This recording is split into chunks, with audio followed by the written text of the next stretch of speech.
Terms that, well, the three terms that are here on the slide, I will be explaining them as I go along. Eco-Swaraj, radical ecological democracy, and then also why a rainbow transformation. I think usually, of course, for new audiences, I do this in two parts. The first part is the bad news, and the second part is the good news. And the bad news is really about how, what the world, the sort of global crises, different kinds of crises the globe is facing. But I think with this audience, one doesn't really need to do that. So just as a context, I'm putting up a couple of slides. And I think what we've seen in the last few, well, colonial times onwards, industrial revolution onwards, there are different periods one can think about it, but especially in the last few decades of economic globalization, a very significant increase in both ecological devastation and the disruption and displacement of cultures, communities, lives across the planet.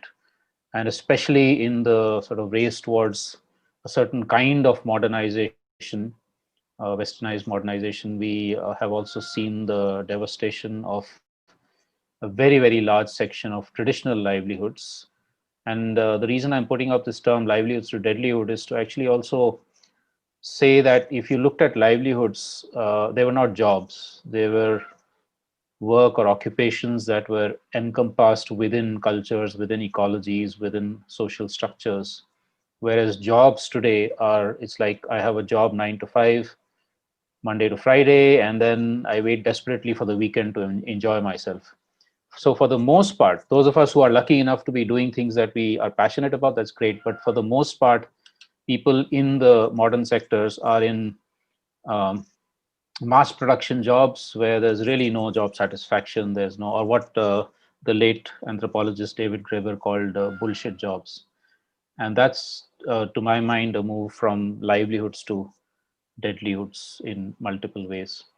And we've seen in the COVID interregnum, probably unprecedented in human history, kind of two broad trends of how people are responding. And this gives us then a clear opportunity for making a choice. The first is where governments and corporations have used this as either an excuse or an opportunity to do even more of what they were already doing, which is to become, hold on to power, become even more authoritarian in many parts of the world, and corporations to get more profits. Like the figure that you see there is almost $600 billion being made by a few billionaires in the COVID period, and people like Jeff Bezos becoming significantly richer. And we have the other option, which is where we've also seen incredible acts of solidarity, of mutual help, of reliving the commons, of asserting rights, and of supporting people who are marginalized, people who've been very badly affected by not so much the COVID crisis, not the health crisis, that of course, but even more so the kind of economic crisis caused by the way in which governments have often reacted. So there are both of these, and it's really up to us in what direction we try and push society towards. Of course, this is a bit black and white, but broadly these are the trends we're seeing. And so the question that we always get asked is, well, this is the pathway of development, this is the kind of governance we have this level of this kind of democracy, etc. And yes, there's some ecological damage, and some people, like a dam engineer once told me, if I have to make an omelette, then some eggs have to be broken. So yes, some people will be displaced and dispossessed, but we need it because people have to be moved out of poverty, there has to be development, jobs have to be created, etc. So the question that has arisen now for quite some time is, are there alternatives? And I think it's very important for us when we say yes, I'm sure everybody on this call knows or thinks that there are, is to actually go into looking at the structural problems that we're confronting, because otherwise alternatives can also be what the system is telling us. It's telling us, yes, there's a climate crisis, let's do carbon trading. It's telling us there's a serious ecological issue, let's put some technological fixes in, or managerial fixes in, and everything will be solved. If there's waste being created, let's do recycling, and that's fine. And I think for a lot of us, those are simply not good enough answers. They're very superficial. They're answers that the system is creating in order to maintain itself, to maintain the domination of whether it's capitalists or it's state domination or patriarchy or whatever. And even, in fact, I think the sustainable development goals suffer to some extent from this kind of somewhat superficial way of looking at things. So going much more deeper, I think there are two kinds of alternatives that are very important. One is resistance, where those of us who are trying to say no to a particular system or elements of that system. This particular picture is from about 30 years back. It's a demonstration against two mega hydro projects that were being proposed in central India on the river Indravati. 300 indigenous people's villages would have been displaced and a lot of forests would have been submerged. And in the movement against it, what I found very interesting, I was lucky enough to be there, I found very interesting was that they were not simply saying that we don't want to be displaced, we don't want our villages to be drowned, etc., but that the river, when you as in the government looks at it, you look at it as megawatts and power. For us, the river is our mother. And so you can see two very different civilizational approaches, two different, very different worldviews. One looks at nature as a commodity, as something to exploit for our selfish benefit.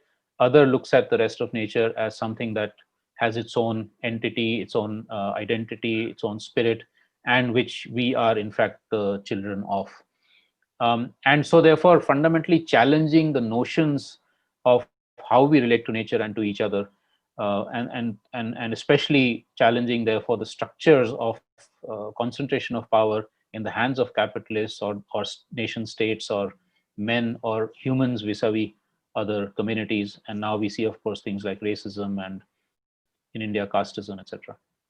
And we're seeing more and more of what in India Gandhi had called Satyagraha, which is speaking truth to power, and doing it in ways that are very different from what the power itself is or what the dominant system is telling us. Civil disobedience, non-violent ways of acting, etc. So that's one crucial part of the alternatives. But the other, which I think is equally important or even more so, is the attempt to try and create constructive alternatives which meet people's needs, which meet people's aspirations, which meet human requirements without trashing the earth and without creating the kind of inequalities and injustice that the current system does. Now, I love this map, first of all. Most of you might be familiar with it, but in India, whenever I show it, people say, oh, why is it upside down? And it comes, I mean, there's a very interesting conversation that ensues because then I sit and I talk about the history of the so-called right side up map, which is a colonial history, where Europe was shown to be on top and shown to be much bigger than it actually physically is. You can see how small actually Europe is. And England, which ruled half the world, disappears. So it's a nice map to actually also start decolonizing, to talk about the need for decolonization, but also because then I discuss or put up examples of these radical alternatives from different parts of the world, 90 of which are featured in the book that you just mentioned, Pluriverse. And what I think is emerging from these kinds of things is what I'll talk about today. I have myself, of course, worked much more in the Indian or the South Asian context, where also we've been documenting radical grassroots alternatives for the last many years. And we have a website, which I'll show you later, which has about 1,500 stories of these kind of alternatives from different parts of India on all kinds of different topics. So I'm going to go through a range of maybe about 6 or 7 alternatives, some from India, some from outside, just to give a context to the framework of Eco-Swaraj or radical ecological democracy. The one that I'm fondest of and which I find most inspiring is by the most oppressed section of India's population, which is Dalit women, small farmers. As Dalits, they are the so-called untouchables, or Harijans, the most the most trodden upon caste in Hindu society in India. As women, of course, in patriarchy, they are marginalized and discriminated against. And as small farmers, they're also one of the marginalized classes. Over the last 30 years, and I'm sorry, I'm cutting a 30-year story short into 2 minutes. But over the last 30 years, they have formed women's committees, sanghas as they call them, in about 75 villages, and brought back a lot of their traditional diversity of seeds, millets especially, and gone completely organic, and moved from a situation of hunger and deprivation and malnourishment and malnutrition to one of not just food security but food sovereignty. And as I will again mention later on, this movement of communities to create economic sovereignty, and political, which I'll talk about, is one of the most important parts of the alternatives. They moved to looking at to fighting for land rights for women, which is very unusual in India, collectivizing a lot of their operations, and even moved into things like community media controlling. They started India's first radio station. They run a movie making unit. And so 30 years later, their situation as Dalit women farmers is dramatically different from what it was 30 years back. And you have to understand that some of the marginalizations are 1,000 years old or several hundred years old. And the kind of dramatic transformation is worth looking at. And this was the route that they did was agricultural revolution, but then they moved into a whole sorts of other aspects also. A second example from India, which also points to this notion of community sovereignty, is from central India. 90 villages of indigenous or Adivasi, as we call them, tribal populations, who have together formed a federation to look at and govern the entire landscape in which they live, to stop mining that was being proposed by the government, but also to reassert their Adivasi, their indigenous identity, to try and bring indigenous values into the education system, which otherwise is extremely alienating. And they also realize that it's not as if everything in indigenous society is also perfect. No, women traditionally were never part of the decision-making process, even though women have a much better status in indigenous societies than outside. So they have actually consciously moved into looking at how can women be empowered to also have an equal voice in this federation. And one of their inspirations is a village that was involved with that movement that I showed you the picture of, the anti-dam movement, which since 30 years back has had a slogan where they say, we elect the government in New Delhi, but in our village, we are the government. All decisions for the village will be taken only by the village and by the entire village assembly, in which all adults are present. Sometimes children are also there. And by consensus. And so it's quite an amazing transformation of what democracy could mean. And I'll come back to that later. Now, these are two examples, and there are many others in India where, quite contrary to the general picture of disempowerment, unemployment, laying off of workers, migrant workers having to walk hundreds of kilometers to get back home because the government simply didn't provide the facilities. Quite contrary to that, we are now beginning to find dozens and dozens of examples of communities that were resilient in the COVID lockdown period because they had their own food security, they had their own local livelihood security. They were able to manage and figure out how to have much better community health systems and many other such things. And so we are starting to put together a series of, we have already put together 2 sets of cases on this, and there'll be multiple things. So hopefully we'll have at least 60, 70 stories of these kind of community resilience in India. And then through the global tapestry of alternatives, which I'll mention at the end, we're now doing this at a global level also. So to move to the global level, a couple of examples that I know of. This is one from the Ecuadorian Amazon, the Sapara indigenous nation that fought for and got the right for self-determination and territorial control over their entire territory. And yet the government there is still trying to impose or bring in oil exploration and other kinds of mining, which they're resisting. But along with the resistance, they're also looking at how does one create a hybrid self-reliant system which builds on the traditional ways in which they've related to the forest. Everything in the forest has a spirit. The rocks, the river, the trees, everything has a spirit. How does one relate to that spirit world and the dream world which they live by, but also relate to the modern world through their own form of ecotourism. So I was actually lucky enough to be there for 5 days as part of one of their ecotourism processes, in which they do a lot of the local healing practices. And we can see what kind of life they live. It's not like this typical tourist where you go in as an exploiter and then come back. So that's the kind of thing they're trying. In fact, in the COVID period, they moved that healing kind of thing online. I don't know how exactly it worked, but that's what they were trying to do so that some revenues could still come in.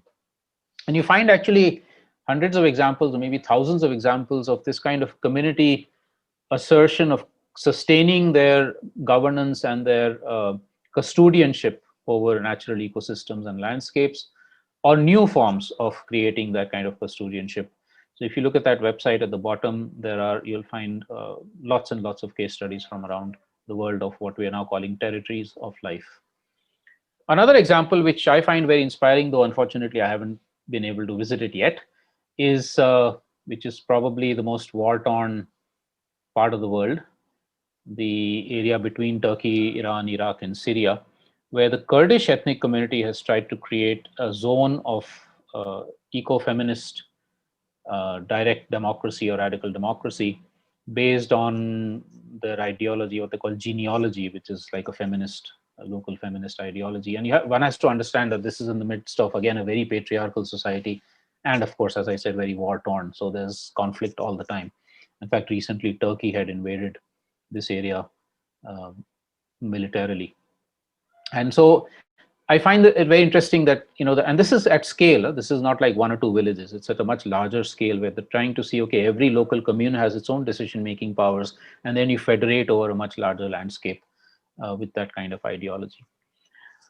These are examples of other kinds of examples from Europe of what's called social and solidarity economy, or the commons economy, or producer-controlled economy, or alternative monies, and so on, which I find very interesting. Just very quickly, half a minute each.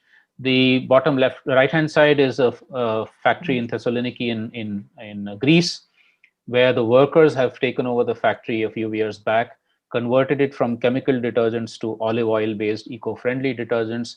And they have this big slogan on the factory saying, "We have no boss." Every worker gets exactly the same wage for every hour of work, whatever the work they're doing. And it's all decisions are taken democratically by the entire workforce. Of course, it's a small one. It's about 30 people, but it shows the potential of a democratically run industrial unit. The one on the top right-hand side is a school which has very high quality teaching, but is very cheap. And how is that? Because the parents of the children there contribute significantly their time free of cost for things like administration or some amount of teaching, etc. And this is part of a larger scheme of time banking in the community, where people are providing their services and their products free of cost to the community in return for something that they might need. And so we actually eliminate or reduce significantly the need for money. The third one is a non-profit cafe run in Athens by young people, where when I spoke to them, they were saying, and I was asking, oh, why aren't you doing like a profit-making kind of thing? Why is it that? And they also run it through employing refugees and so-called disabled people. And they were saying that, look, we want to have fun. Of course, we're making investments, so we need to get back the investment. The revenues have to come in, but we're not into making profits. And we want to make this socially relevant. And so this is how we run it. And there are lots of these, as you all know, I'm sure, from Germany or other parts of Europe. And finally, there's the local currency in Luxembourg, where 5 communities are together running this and are able to do a considerable part of the local exchanges using the Becky, which stimulates the local economy and reduces the dependence on the centralized monetary system.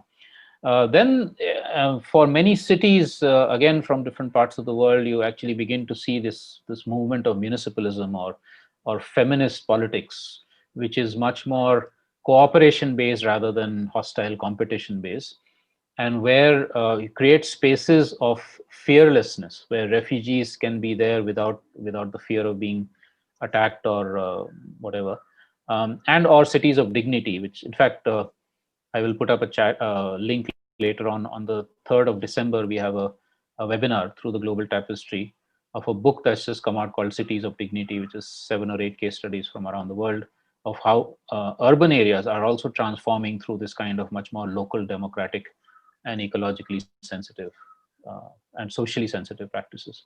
Finally, I think it's important. I mean, I can go on and with examples, but I think it's also important to very quickly talk about this sector of education, because I think without fundamentally changing our education system, all of this is not going to work.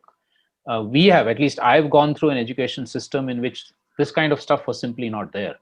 I was taught, everything was oriented to only my mind. I was not asked to use my hands. Nothing was being given to my heart, as in terms of values and ethics and so on. And how do I relate back to my own culture, my own ecology, and other cultures around me was not really so much there. And in fact, today's education is even worse than what I went through.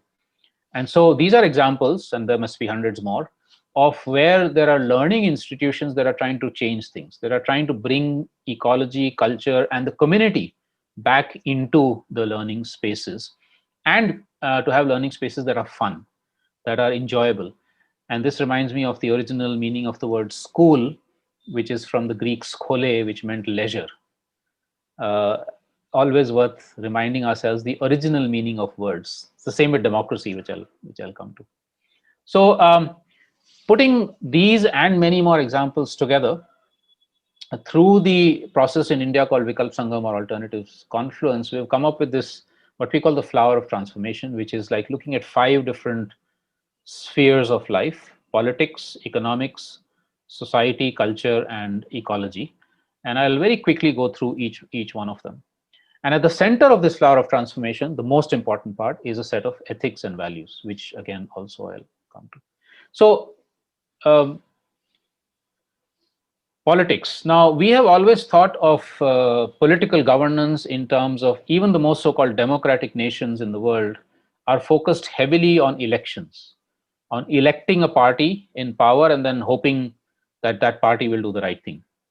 And as we know, virtually all countries go through elections which have become even more and more hostile, more and more competitive, more and more horse trading and faking stuff, etc., etc. We've just been through one in this supposedly democratic country of USA. So we, whereas what the examples I'm telling you are saying is that okay, that's fine. We'll enter elections and so on, but wherever we are the decision makers.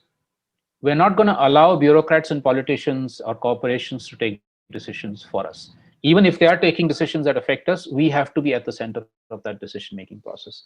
And this is the original meaning of democracy: power of the people, not power of those who we elect. And so there are many different examples and forms by which this kind of radical or direct democracy can be exercised.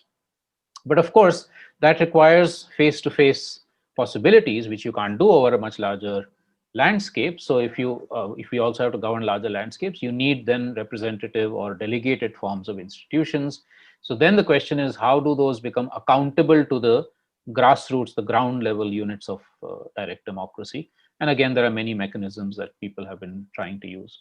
What I find most interesting about this new way of looking at politics is the questioning of current political boundaries, especially nation state boundaries, because these nation state boundaries, wherever we are in the world, have not necessarily followed or been respectful of ecological and cultural contiguity. In some places, yes, but in most places, no. And especially in the global south, because of colonialism, the boundaries are completely arbitrary in many cases. So if you take South Asia as an example, we have between India and Bangladesh, India and Pakistan, India and China, etc., we have boundaries that cut ecosystems into two, that cut cultural relations into two, where nomadic communities can't go back and forth, wildlife can't go back and forth, and it's creating havoc. Or it's also creating havoc because India can decide to dam a river, which then creates a huge problem in Bangladesh or in Pakistan. That's what China is doing, and it will create problems in India. And so if we have to start thinking about sustainability and justice and equity, we have to start reimagining political boundaries to be much more bioregional or biocultural regional. What does this exactly mean? There's a lot more thought and action that and experimentation that has to go into this. The second sphere is of economics. That's a bit of a multilingual pun there. Earth Shastra is the Hindi term for economics, but I've put Earth as in the English one. So, in economics, as if the planet mattered, right? Matters. And again, multiple different things here.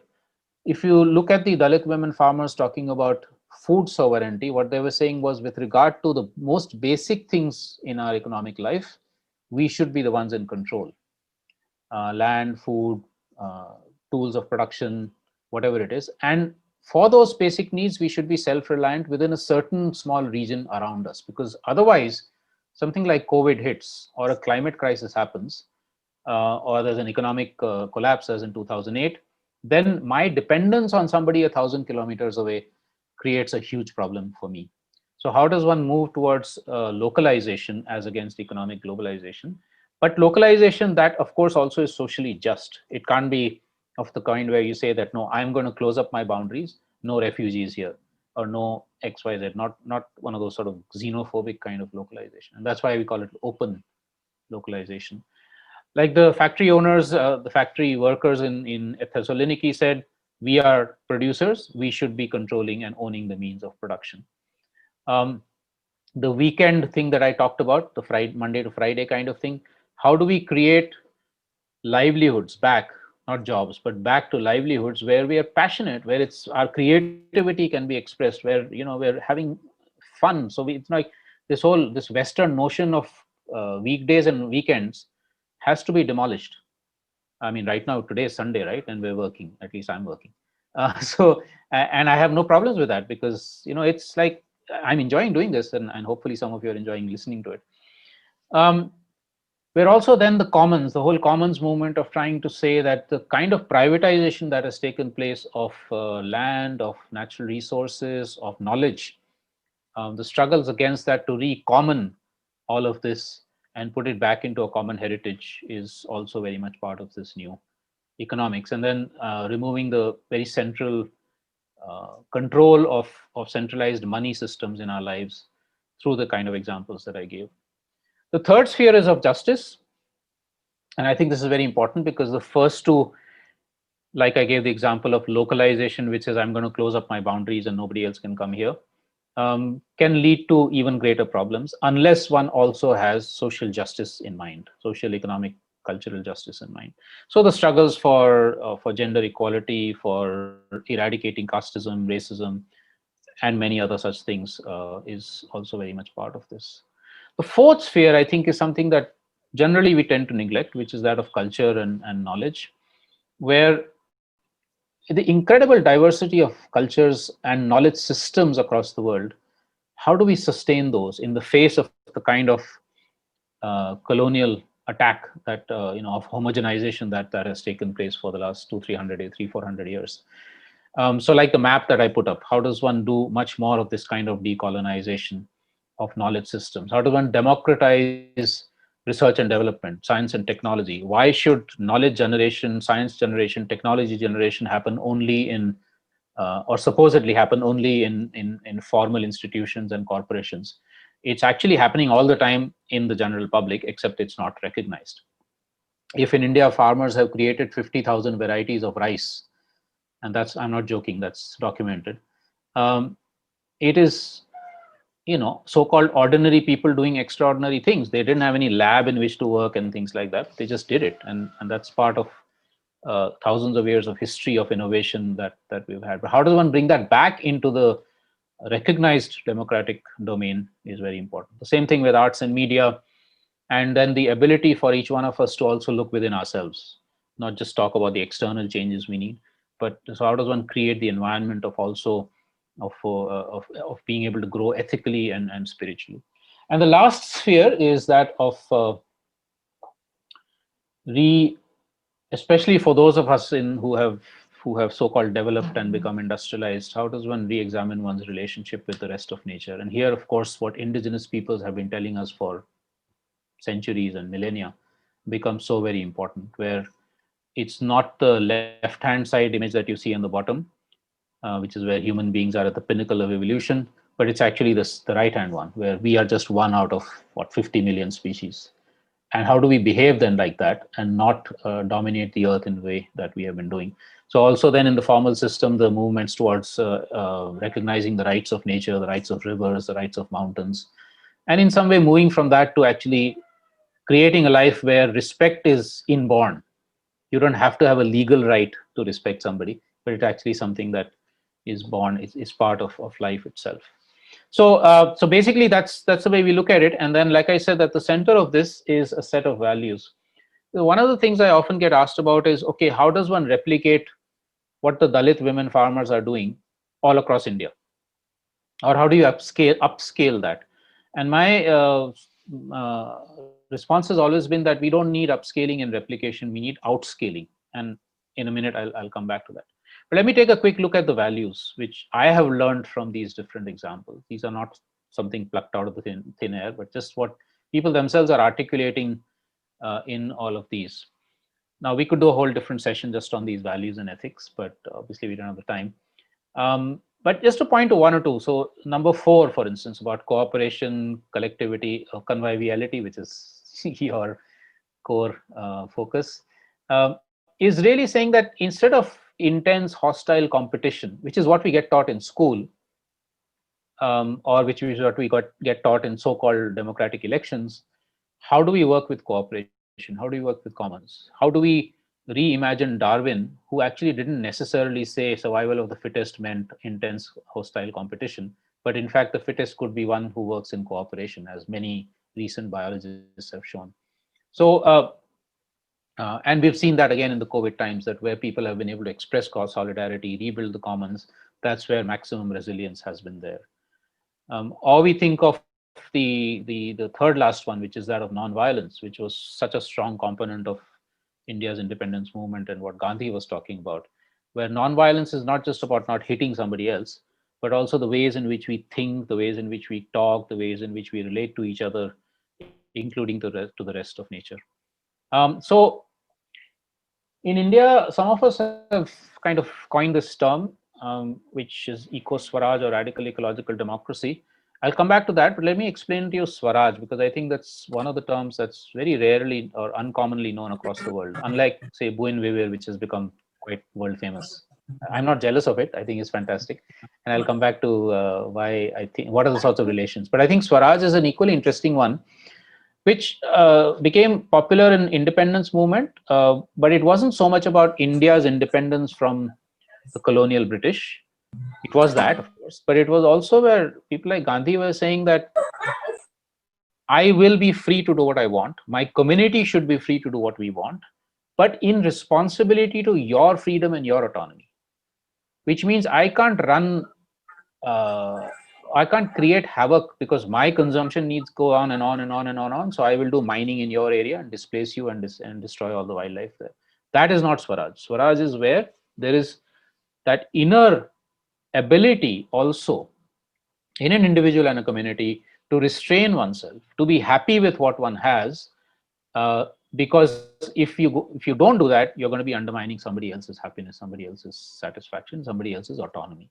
So Eco-Swaraj is basically just talking about that, but extending it to other species also, and saying that where we take back power in our hands as something that's central to us as human beings, but we exercise that power not over others, but with others to do good, which means being responsible for the earth and responsible for each other as human beings, social justice, ecological sustainability, all of that.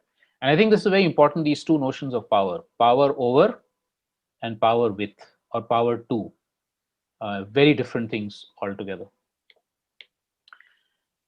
Lots of similar worldviews across the world, many of them from ancient times, from indigenous peoples or other local communities, but also many emerging from the belly of the beast, from the industrialized world itself. So in Europe, for instance, degrowth is something that's very, very interesting. You're all familiar with it, I'm sure.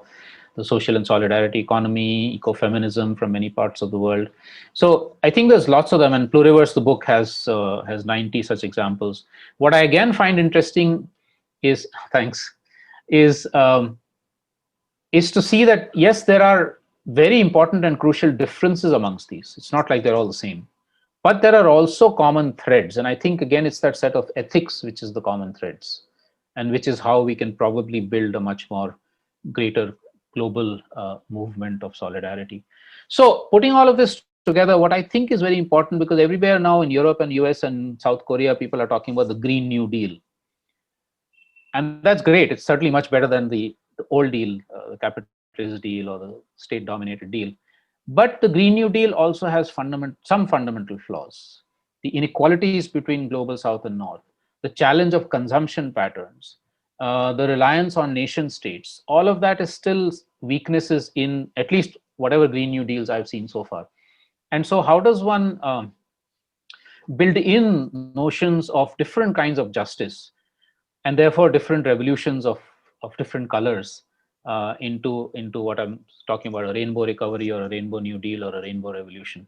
And there's some very interesting examples of that. For instance, if you look at the so-called the feminist recovery plan in Hawaii, very, very interesting. And there are a number of these sorts of people's recovery plans that are coming up, which are trying to put these different elements together and be more holistic.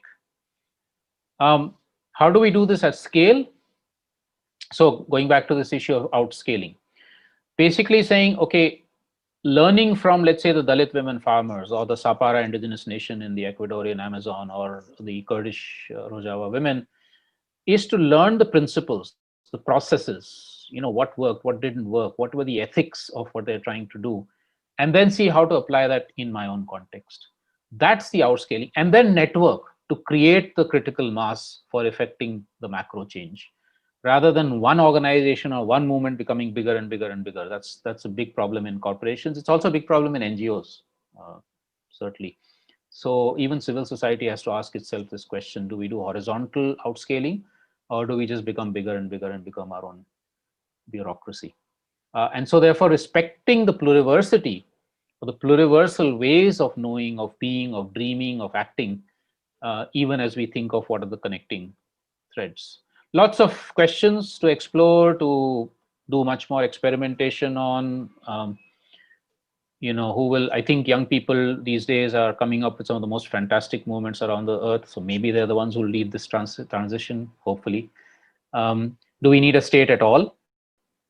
Gandhi didn't think so. To some extent, if you look at it, Marx didn't think so. But we have a state, and it's going to be around for some time. What should be its form and role? What should global governance look like? If the United Nations is doing something, but not really effectively in the way we wanted, then what would be a People's Global Assembly? What would a global governance need to do and look like? What would the business sector look like? Can, for instance, all businesses be controlled by producers? Or do we need the public sector or something else? And for all of us, how do our professions, whatever profession we're in, change? And I remember many years back reading Ivan Illich's quite strident article on the deprofessionalization of society. It's a bit like deschooling society, where he says professionals have become the bane of our life, because like for every little thing we go to the doctor, for every thing we need to teach our child, we go to a school teacher, whereas in fact we can be doing a lot of those things ourselves. So how would professionals have to change also? Okay, last couple of minutes. I'm sorry, I've gone a bit longer than I thought I would.